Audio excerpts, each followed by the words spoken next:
Well, hello to you. I hope things are going well. Today's little episode, we're going to run through it pretty good. We got some news in all over our bipartisan Facebook people out there. Everybody's in agreement. No, there's just as divided on one side or the other. We're calling gloom and doom by some, but I don't think it's that gloomy. In fact, right after we hit this QR code telling you to find this status chat over on the YouTube page, where you can find it and all the others that we do. Check us to see how we've been doing as far as our prediction. Any prediction we try to do. I try not to predict anything. Just try to look at it and say, well, it seems to me. Well, all right. Well, we're going to start with this because it was some people saying there was some bad news going on and all this kind of stuff. And, they just, I guess I'm tired of it. I guess I'm tired of that stuff. But it is what it is. All right. So let's start here with some good news. How about this? We usually end on good news, but I want to hit this right off the first to get people still watching. Mortgage News Daily, 30-year fixed mortgage rates. Look at it. She's going down, sir. She can't go down. She's unsinkable. She's going to sink. All right, look at those rates. Look at those rates going down. Looks good to me. I like that. Now, here's the deal. If you're ready for this repeat of what I say constantly, high inflation makes people want to lower the rates. I mean, the Fed, as far as the cost of money and all that ripples through there. So there's just an inverse relationship. If the inflation is going up, they want to drive that down. Now they say inflation went up. We have to check the periods, but we're going to look at it from the standpoint of what was this supposed terrible bad news that we had. Well, it was that bring it up. I'm going to Politico here. We got to put that back up as soon as it finishes loads and I can get the ads off. I don't want to see that.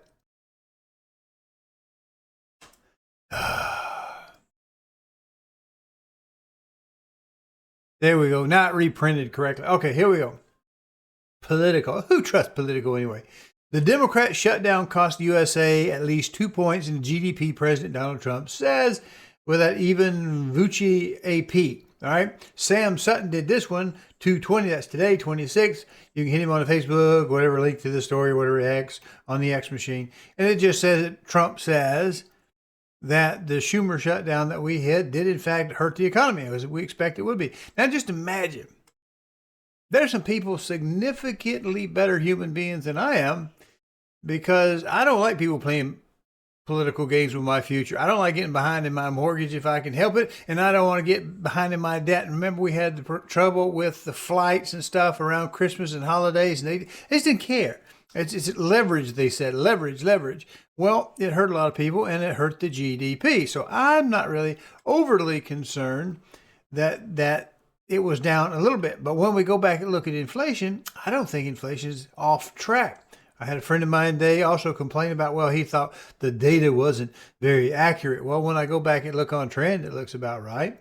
Democrat shut down at least 2 points. That's what he said on Truth. His social media platform.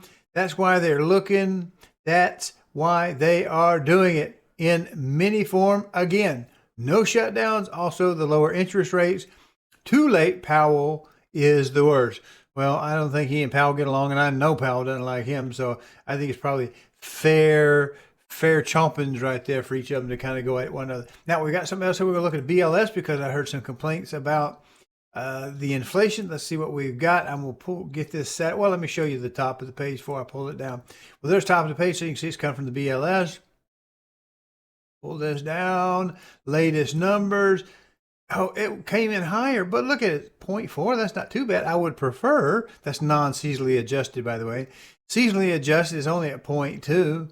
So if we want to tell everybody, well, it's non-seasonally adjusted, quote this number, because we want to scare everybody, well, 0.4 sounds bad. It's twice as seasonally adjusted. Okay, there it is. CPI, U for the city. All right, this city average, all items, all average, this is the core, less food and energy. Medical care, that's a big chunk. Medical care went up. We started the brand new year. I kind of expect that. So that's it. But let's see what we can do as far as get a feel. Just a quick feel for the stuff. It's like being like going to the zoo and the monkeys are mad at you. They're throwing poo at each other and back and forth. I'm just so tired of that crap. I'm sorry. I went to the eye doctor today and my little eyeballs may look blown out. So if I look that way, I haven't gotten into anything bad today. But let's look at the Fred. All right, now we're only going to go so far. We're going to go to January. Let's see what we got going on here. I have zoomed it in to make it a little bit better because I don't know if we need to go all the way back to 1947. But look, there we go. And we know what happened. This was the COVID stuff. And then they spent all that money. Look at it rise. Well, we've been pretty flat since then, since about 22 anyway. So 22 to right now. And there's a gap because of the Schumer shutdown. But where they got the numbers back, it looks like it's, you can see it as well as I do. Let me bring that in there to say 2024, 2026. Let's do 1 year. Look, it's pretty well much straight across the thing, right? So I don't think that we're doing anything awful with the CPI. I don't think they're fiddled either. So they are. So what else we got going on here? We got one last thing. We want to see how good things are going here in our little neck of the woods. As always, remind you that you can find me at Benchmark Realty, CallDelToSell.com. It will redirect you to this particular page. We have some lovely little listings. There's all my little QR codes. You want to snap them, get on the YouTube or whatever. Yeah, you can find it. But what I want to do is I want to come up here kind of on the mobile app layout. I want to come here to the, where are we at there? On the YouTube. Yes, we want to see the live data. Where do we want to see the live data? You want Rutherford, Cannon? What county do you want? I guess we'll do Rutherford. All right, let's do the entire county to see how we're doing here locally. Now we're going to get 9 charts. And this drills it down as far as I can get it drilled down for your particular. Look, we had the big inflation, but now there we go. Days on market. There we go. Look, days on market. Then one's the mean, one's the average. This is the average on the top one should be. It's price per square foot. Look what we were doing after COVID, and that's pretty well leveled out. So I don't really see that we're losing anything. One of my favorite ones here is the total showings. It's totally cyclical. And it shows that our market really doesn't look like it has slowed much. Look at active inventory. It's pretty well much like it has been since 2022. That's doing pretty good. Price ratios. Well, it means getting more toward the buyer's market than the seller's market. Here we were, doing well from the seller's point, but it's tough on the buyers. Now here we're doing a little bit better on the buyers, but we're still not too far off. And a lot of that is how they price it. Well, if we want to go back one more, we can do that. I think we can just take a shortcut, go straight here and go to, let's do the Rutherford County, but do Murfreesboro, the city. All right, a little older properties in general. And they look similar, as I would expect. It's a more mature area. If we go to Rockville, let's see what they're doing. Back her up. Gonna need you to go on ahead and back her up. Where's Rockville? Let's get Rockville. They're the next. All right, check them out. We've got some good developments going on in there. Look at that. Price per square foot went up, but look, we're adjusting.